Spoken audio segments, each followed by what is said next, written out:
Pembelajaran berdiferensiasi. A. Definisi pembelajaran diferensiasi. Menurut Tomlinson, 2000, pembelajaran berdiferensiasi adalah usaha untuk menyesuaikan proses pembelajaran di kelas untuk memenuhi kebutuhan belajar individu setiap murid. Pembelajaran berdiferensiasi adalah serangkaian keputusan masuk akal common sense yang dibuat oleh guru yang berorientasi kepada kebutuhan murid. Keputusan-keputusan yang dibuat tersebut adalah yang terkait dengan 1. Bagaimana mereka menciptakan lingkungan belajar yang mengundang murid untuk belajar dan bekerja keras untuk mencapai tujuan belajar yang tinggi. Kemudian juga memastikan setiap murid di kelasnya tahu bahwa akan selalu ada dukungan untuk mereka di sepanjang prosesnya. 2. Kurikulum yang memiliki tujuan pembelajaran yang didefinisikan secara jelas. Jadi bukan hanya guru yang perlu jelas dengan tujuan pembelajaran, namun juga muridnya. 3. Penilaian berkelanjutan. Bagaimana guru tersebut menggunakan informasi yang didapatkan dari proses penilaian formatif yang telah dilakukan, untuk dapat menentukan murid mana yang masih ketinggalan, atau sebaliknya, murid mana yang sudah lebih dulu mencapai tujuan belajar yang ditetapkan. 4. Bagaimana guru menanggapi atau merespon kebutuhan belajar muridnya. Bagaimana ia akan menyesuaikan rencana pembelajaran untuk memenuhi kebutuhan belajar murid tersebut. Misalnya, apakah ia perlu menggunakan sumber yang berbeda, cara yang berbeda, dan penugasan serta penilaian yang berbeda. 5. Manajemen kelas yang efektif. Bagaimana guru menciptakan prosedur, rutinitas, metode yang memungkinkan adanya fleksibilitas. Namun juga struktur yang jelas, sehingga walaupun mungkin melakukan kegiatan yang berbeda, kelas tetap dapat berjalan secara efektif. Pembelajaran berdiferensiasi (PB) bukanlah hal yang baru dalam dunia pendidikan. Kepedulian pada siswa dalam memperhatikan kekuatan dan kebutuhan siswa menjadi fokus perhatian dalam PB. Profil pembelajaran yang mengakomodir kebutuhan belajar siswa. PB mengharuskan pendidik mencurahkan perhatian dan memberikan tindakan untuk memenuhi kebutuhan khusus siswa. PB memungkinkan guru melihat pembelajaran dari berbagai perspektif. PB merupakan proses siklus mencari tahu tentang siswa dan merespons belajarnya berdasarkan perbedaan. Ketika guru terus belajar tentang keberagaman siswanya, maka pembelajaran yang profesional, efisien, dan efektif akan terwujud. PB merupakan penyesuaian terhadap minat, preferensi belajar, kesiapan siswa agar tercapai peningkatan hasil belajar. PB bukanlah pembelajaran yang diindividualkan. Namun, lebih cenderung kepada pembelajaran yang mengakomodir kekuatan dan kebutuhan belajar siswa dengan strategi pembelajaran yang independen. Saat guru merespon kebutuhan belajar siswa, berarti guru mendiferensiasikan pembelajaran dengan menambah, memperluas, menyesuaikan waktu untuk memperoleh hasil belajar yang maksimal. Pembelajaran berdiferensiasi pada hakikat pembelajaran yang memandang bahwa siswa itu berbeda dan dinamis. Karena itu, sekolah harus memiliki perencanaan tentang pembelajaran berdiferensiasi, antara lain. 1. Mengkaji kurikulum saat ini yang sesuai dengan kekuatan dan kelemahan siswa. 2. Merancang perencanaan dan strategi sekolah yang sesuai dengan kurikulum dan metode pembelajaran yang bisa digunakan untuk memenuhi kebutuhan siswa. 3. Menjelaskan bentuk dukungan guru dalam memenuhi kebutuhan siswa. 4. Mengkaji dan menilai pencapaian rencana sekolah secara berkala. B. Tujuan pembelajaran diferensiasi. 1. Untuk membantu semua siswa dalam belajar. Agar guru bisa meningkatkan kesadaran terhadap kemampuan siswa, sehingga tujuan pembelajaran dapat dicapai oleh seluruh siswa. 2. Untuk meningkatkan motivasi dan hasil belajar siswa. Agar siswa memperoleh hasil belajar yang sesuai dengan tingkat kesulitan materi yang diberikan guru. Jika siswa dibelajarkan sesuai dengan kemampuannya maka motivasi belajar siswa meningkat. 3. Untuk menjalin hubungan yang harmonis guru dan siswa. Pembelajaran berdiferensiasi meningkatkan relasi yang kuat antara guru dan siswa sehingga siswa semangat untuk belajar. 4. Untuk membantu siswa menjadi pelajar yang mandiri. Jika siswa dibelajarkan secara mandiri, maka siswa terbiasa dan menghargai keberagaman. 5. Untuk meningkatkan kepuasan guru. Jika guru menerapkan pembelajaran berdiferensiasi, maka guru merasa tertantang untuk mengembangkan kemampuan mengajarnya sehingga guru menjadi kreatif. D. Memetakan kebutuhan belajar murid. Tomlinson, 2001, dalam bukunya yang berjudul How to Differentiate Instruction in Mixed Ability Classroom menyampaikan bahwa kita dapat mengkategorikan kebutuhan belajar murid, paling tidak berdasarkan 3 aspek. Ketiga aspek tersebut adalah 1. Kesiapan belajar readiness murid. 2. Minat murid. 3. Profil belajar murid. Sebagai guru, kita semua tentu tahu bahwa murid akan menunjukkan kinerja yang lebih baik jika tugas-tugas yang diberikan sesuai dengan keterampilan dan pemahaman yang mereka miliki sebelumnya kesiapan belajar.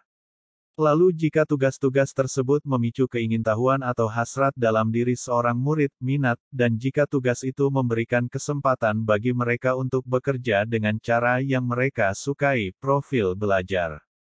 1. Kesiapan belajar readiness. Kesiapan belajar readiness adalah kapasitas untuk mempelajari materi baru. Sebuah tugas yang mempertimbangkan tingkat kesiapan murid akan membawa murid keluar dari zona nyaman mereka. Namun dengan lingkungan belajar yang tepat dan dukungan yang memadai, mereka tetap dapat menguasai materi baru tersebut. Ada banyak cara untuk membedakan kesiapan belajar. Tomlinson, 2001, mengatakan bahwa merancang pembelajaran berdiferensiasi mirip dengan menggunakan tombol equalizer pada stereo atau pemutar CD. Untuk mendapatkan kombinasi suara terbaik biasanya Anda akan menggeser-geser tombol equalizer tersebut terlebih dahulu. Saat Anda mengajar, menyesuaikan tombol dengan tepat untuk berbagai kebutuhan murid akan menyamakan peluang mereka untuk mendapatkan materi, jenis kegiatan dan menghasilkan produk belajar yang tepat di kelas Anda. Tombol-tombol dalam equalizer tersebut mewakili beberapa perspektif kontinum yang dapat digunakan untuk menentukan tingkat kesiapan murid. Dalam modul ini, kita hanya akan mencoba membahas 6 dari beberapa contoh perspektif kontinum tersebut, dengan mengadaptasi alat yang disebut equalizer yang diperkenalkan oleh Tomlinson, 2001. 2. Minat murid. Kita tahu bahwa seperti juga kita orang dewasa, murid juga memiliki minat sendiri. Ada murid yang minatnya sangat besar dalam bidang seni, matematika, sains, drama, memasak, DCB. Minat adalah salah satu motivator penting bagi murid untuk dapat terlibat aktif dalam proses pembelajaran. Tomlinson, 2001, menjelaskan bahwa mempertimbangkan minat murid dalam merancang pembelajaran memiliki tujuan di antaranya. Membantu murid menyadari bahwa ada kecocokan antara sekolah dan keinginan mereka sendiri untuk belajar. Menunjukkan keterhubungan antara semua pembelajaran.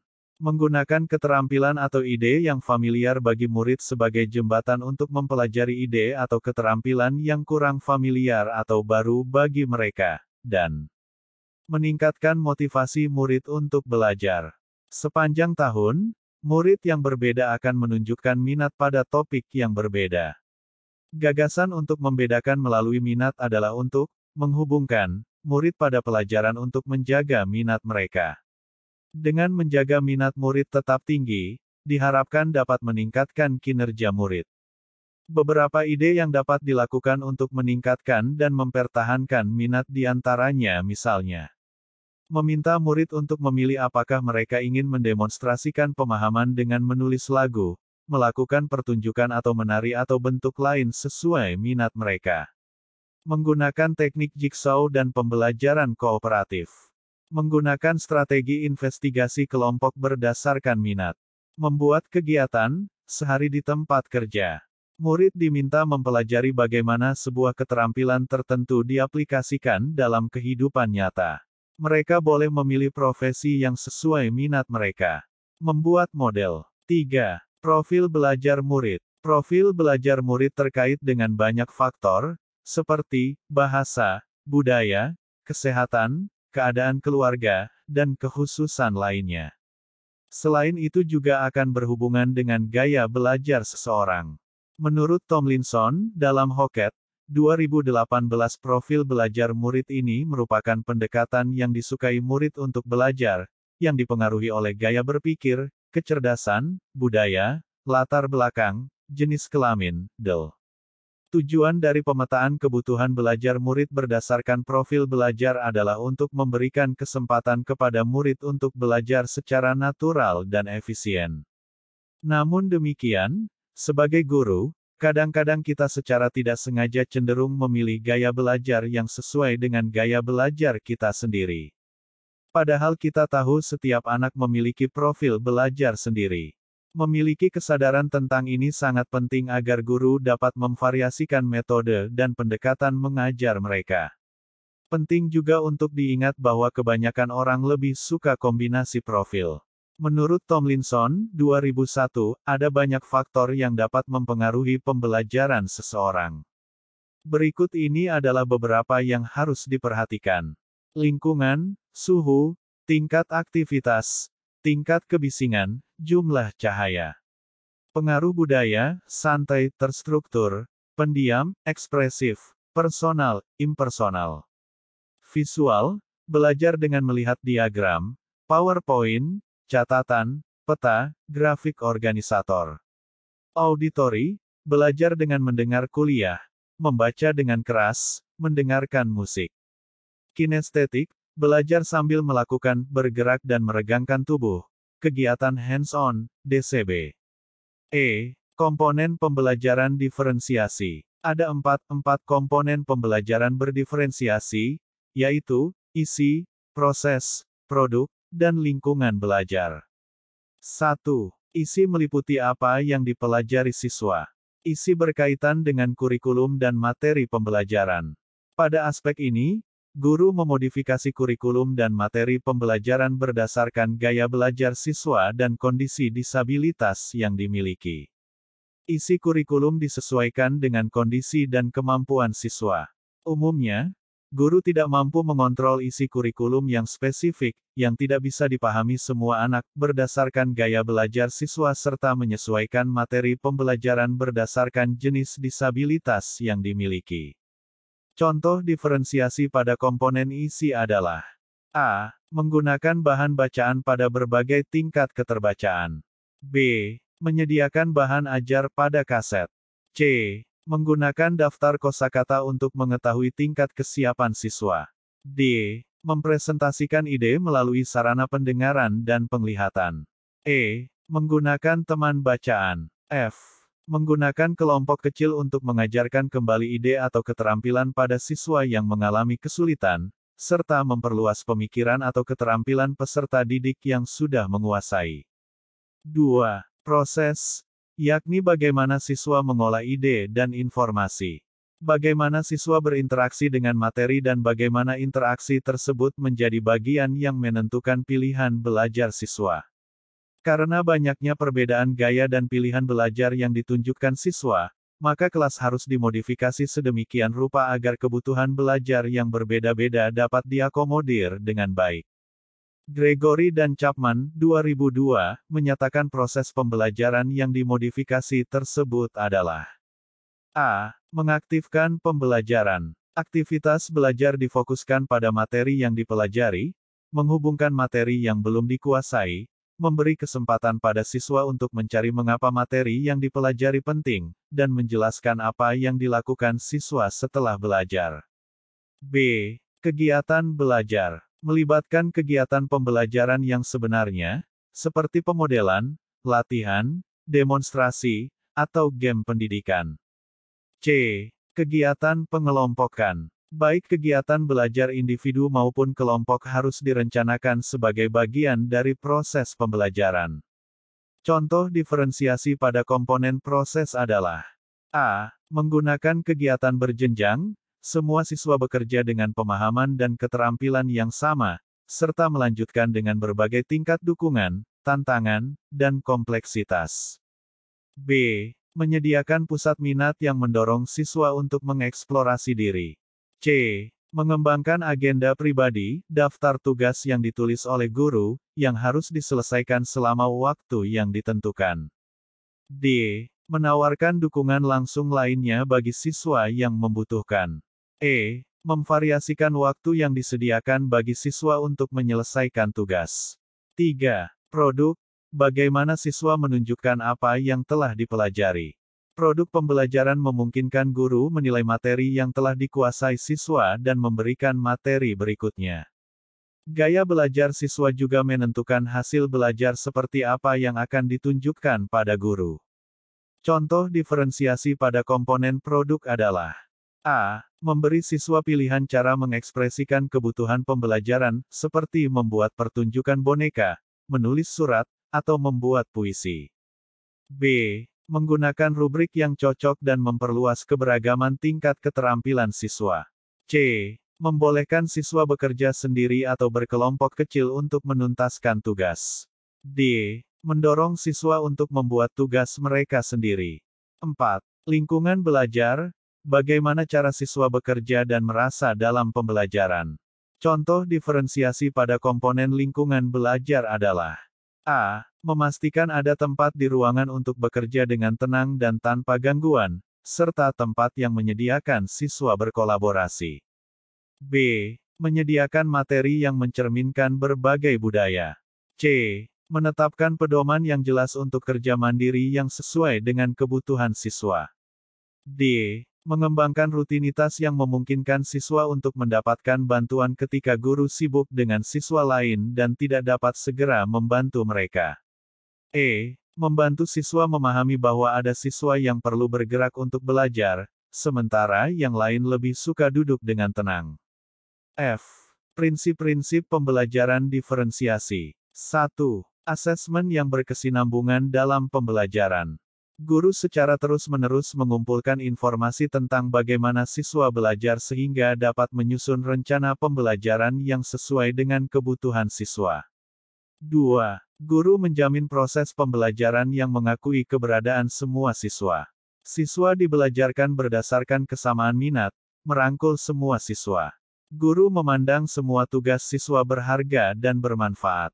3. Pengelompokkan siswa secara fleksibel. Guru merancang pembelajaran yang memungkinkan semua siswa bekerja sama dengan berbagai teman sebaya pada waktu tertentu. Siswa juga bekerja dengan teman sebaya yang memiliki tingkat kesiapan sama dan berbeda dengan dirinya. Siswa juga bekerja dengan teman sebaya yang sama minatnya, kadang dengan teman sebaya yang berbeda minatnya. 4. Adanya kolaborasi dan koordinasi yang terus-menerus antara guru kelas, guru bidang studi dengan guru pendidik khusus. 5. Guru dan siswa bekerja bersama membangun komitmen untuk mewujudkan hasil belajar yang diharapkan. 6. Penggunaan waktu yang fleksibel dalam merespon proses dan hasil belajar siswa.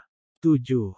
Strategi pembelajaran yang bervariasi, seperti pusat belajar, pusat pengembangan bakat dan minat, pusat olahraga, pembelajaran tutor sebaya, dan sebagainya.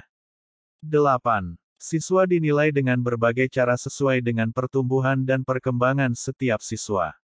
Tomlinson, 2001. G. Komitmen dalam pembelajaran diferensiasi. Komitmen dalam melaksanakan pembelajaran berdiferensiasi merupakan sebuah janji yang saling mengikat hasil belajar siswa, mengembangkan profesional dan proses kolaborasi yang menjamin keberhasilan belajar bagi semua. Komitmen pelaksanaan pembelajaran berdiferensiasi meliputi: 1. Menggunakan asesmen, termasuk di dalamnya memperhatikan masukan, kesiapan, minat dan bakat siswa. 2. Menggunakan hasil asesmen untuk mendiferensiasikan lingkungan belajar, pembelajaran, dan evaluasi. 3. Memilih strategi pembelajaran yang sesuai dengan kebutuhan siswa. 4. Membuat penyesuaian bisa dilakukan kapan saja, untuk mengantisipasi hal-hal yang tidak dapat diperkirakan.